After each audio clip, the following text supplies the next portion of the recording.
You know, it's funny. Sometimes the absolute correct strategy for no limit hold'em is the exact opposite of what the correct strategy would be in limit hold'em. Let's take a look at a few examples.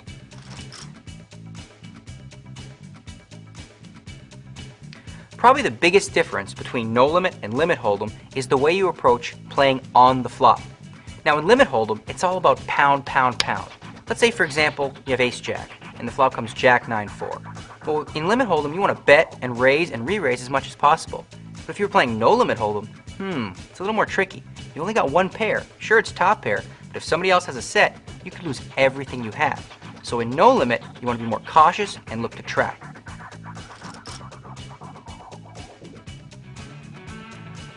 In limit hold'em, when you get to the river, it's totally okay to stay aggressive. If you think you have the best hand, go ahead and bet one more time. What's the worst thing that can happen? You lose one more bet. Big deal. It's not the end of the world.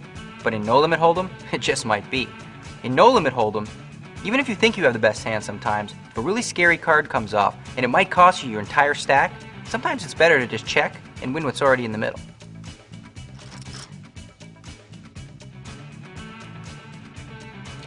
Limit hold'em has often been described as a science, while no limit hold'em is often considered an art form.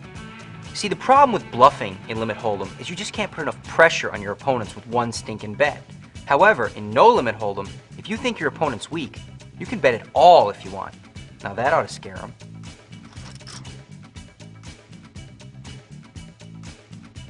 In a live game, all you have to worry about is playing your hands right and maximizing your profit.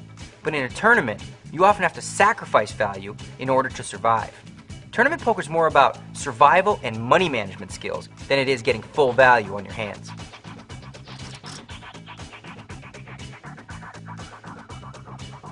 There are mixed theories on how to approach the early stages of a tournament.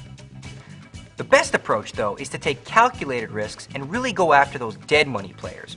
There's more bad players in the early stages of the tournament, and if you don't get that dead money, one of the other top players will.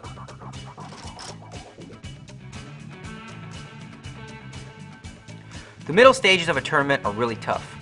Your strategy depends on your table composition.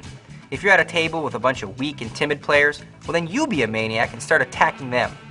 However, if there's already a bunch of maniacs at your table, well then you need to be patient, sit back, and look to trap them. It's all about ebb and flow.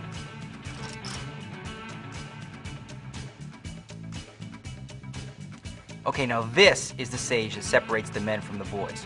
What you want to do now is get super aggressive, especially against the wimpy players who aren't looking to play and just squeak into the money. The real champions at this stage live by a philosophy. It's real simple. In order to survive, you must be willing to die.